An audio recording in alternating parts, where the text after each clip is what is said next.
Hey guys, what's good? I'm Michael Maring from Rowdy Beats, and today I have the privilege of sitting down with not only a musician and DJ, but an artist, designer, and truly a visionary, really the Tony Stark of music. Thank you. You're welcome. Alex, the man behind Paper Diamond, thanks for your time. Yeah, of course. Elm and Oak is your pride and joy, and we know that you're all about giving back to the community. Can you tell us a bit about how the Academy has progressed since your first free workshop with Dominic from Big Gigantic?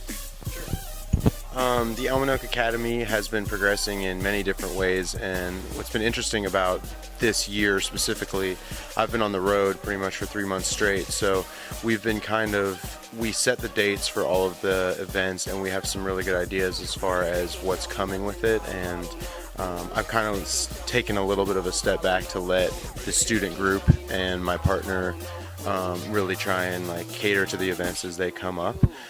So basically right now, we've been still curating them and doing everything for them, but as far as me personally, I've been on the road. So so it's been crazy busy, but we have a lot of stuff coming up for the summer, and we're definitely planning on expanding the program to other places, hopefully. That's awesome. We really look forward to some of your new projects. Is there anything else that you could tell us about your new projects in the future? Well, let's see. Paper Diamond, I have a new EP called Paragon coming out on Tuesday. I'm going to Europe on Wednesday for the first time, so I'm excited to go play some shows over there. With Elm and Oak and the store, we have, the monthly rotating art shows. We have a bunch of events coming up. We've got new artists that we're talking to on the label. Nothing that I can really talk about yet, but we're definitely have some really cool new music coming soon. And basically with everything, it's been interesting because throughout this year specifically, I've been on the road since January 25th. I've only been home for a couple days, so I pretty much have been just working on music and working on and traveling every single day. And so it's been a different phase from what it was last year, and things just keep progressing in a different manner. So there's a lot of music and videos and music stuff coming your way from me, and that's mainly what I've been devoting my time to. It's awesome. We're really excited for that. We know that you're a sponsor for Boarders and Skaters, and you also have Paper Diamond TV. Is there anything that you don't do? I don't know. Yeah, I do it all. Yeah. You're truly busy. Is there anything that you could tell us about the ideas behind doing Paper Diamond TV? Yeah, basically, I wanted to let people get a better sense of what I'm like in person. I mean, I just wanted people to have a better connection with me, with my fans. That way I could, hear what's going on with them and according to, in alliance with my music and how much I'm traveling, everything like that. Sometimes there's a big disconnect between an artist and their fans, and I kind of want to open that door and make myself available for people to see what's going on with me, and just another way that I can really express visual and audio art. It's gonna be another way for me to put out some unreleased material that may not be on a record, but that I still want to put out. Or maybe it's been interesting with the new record. I went through countless songs and trimmed it down to 12 songs, and I was like, okay, now 11 songs. So the new EP is actually 11 songs, and in the process of that, I still have all these songs that I love. So it's gonna be a great way for me to put out new music. That's awesome. We know that you like skateboarding. Is there a favorite skateboarder that you have? I always really liked Costin and Carrie Getz and all kind of people. Some of my favorite skaters right now. Let me think. There's one in specific. Killian Martin is probably this. He does some stuff that I've never seen anyone do before. So if you can see, also all of his films are very artsy kind of, so I like them. Killian Martin is definitely killing it. All right, let's talk about music. You really love and appreciate music, and we can tell from the wide range of music that you play, from hip-hop to dubstep to moonbottom. After listening to Sleight of Hand from your new EP, Paragon, we're super stoked for the release. Is there anything that you can tell us about the influences that are going to be shown on your new EP? The new EP is kind of like Levitate in that Levitate to me is a timestamp. It was a time, like I can listen to it and it reminds me of that period of my life, like all the influences of things that I enjoyed listening to, but musically where I was, like melodies that I was creating, and it just shows like a different time period of my life. So basically Paragon is the same thing in that it's going to be the year and a half since Levitate that I've been working on music, and basically I've been inspired by so many different things and so many different artists and people and musicians that, you know, like you said, I love everything. I still listen to records. I love pretty much every kind of music, and I'm trying to keep up with as much of it as I can.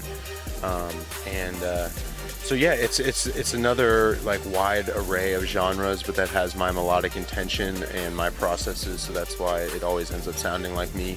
And it's something like, for me, making a record is like getting married to that record. Like that's gonna be around whether you like it or not forever. So I wanted to leave something that was meaningful, and I feel like it's been good to take like a year and a half to make it, even though I could have put out stuff before, because it really gave me an idea of what songs I still love after even that time period. So that's how I know the good ones are. It's like, okay, cool, like I still love these songs even though I made it whenever during this time period, you know. You've flawlessly mastered the music business and ingenuity as you continue to create your empire. You once said that dreams do come true. Do you think that your dream has already come true for you? Definitely. I mean, I'm grateful every day for getting to play music and getting to share everything that I have with the people that I surround myself with and that are my friends that I love. And it's, you know, there's a lot of ways to go about the music industry, and I feel like I'm far from a master of anything. I'm still learning every day, and you know, trying to treat people as best as I can, and meet and never underestimate anybody, because you never know who's making some amazing stuff. So I think that for me, anything is possible if you work really hard for it, and I'm seeing common reoccurrence of that, where it's like I'll just like verbally saying something and then it'll turn into a reality. Sometimes you just have to say the right things or ask the right questions or do the right things and then work towards a goal. And yeah, it's definitely anything is possible. And I've learned a lot over the past couple of years as far as having like different artists that I manage and different artists that are on the label and different artists doing this and all that. And I've kind of like, at this point right now, I'm learning to like take on less but work on the stuff that I'm doing more, and I'm seeing a lot of results from that right now. So I'm still learning, and everything is different, and you know, like having a store is a certain experience that I definitely have learned a great deal from, and it'll be interesting to see where that goes for the future. And like we have some ideas for what we're doing with Elm and Oak, that there's going to be some transition coming up soon. We're talking about possibly moving the shop to Denver and making it more of like an artist studio where we can have people in there working, and we can still have our storefront, but you know, things are changing and we're changing with it. So I think that it's been a cool transition, and I'm interested to see what happens in the future. Life is truly a learning process, as you can tell. That's a great attitude. You've grown up with hip-hop. Would you be prepared to drop a verse for us? You can't? Oh, you can't. Okay. I was prepared to lay down a silky beat, but... Okay. I guess, what would be your current favorite rapper, then? It's hard to pick one. I mean, I love a lot of stuff. I pretty much stay up on all the hip-hop and rap stuff. I love Kendrick Lamar. I love ASAP. I love Wiz. I love everything. I mean, I don't know. I listen to all kinds of stuff, whether it be poppy or not, you know, underground stuff. And I think that some of my favorite producers right now definitely still Flying Lotus. And there's this guy named Prototype out of Los Angeles that is making some crazy music. There's a dude Buku out of Pittsburgh. Some of my favorite bands, I love Little Dragon, Toro y Moi, stuff like that. Yeah.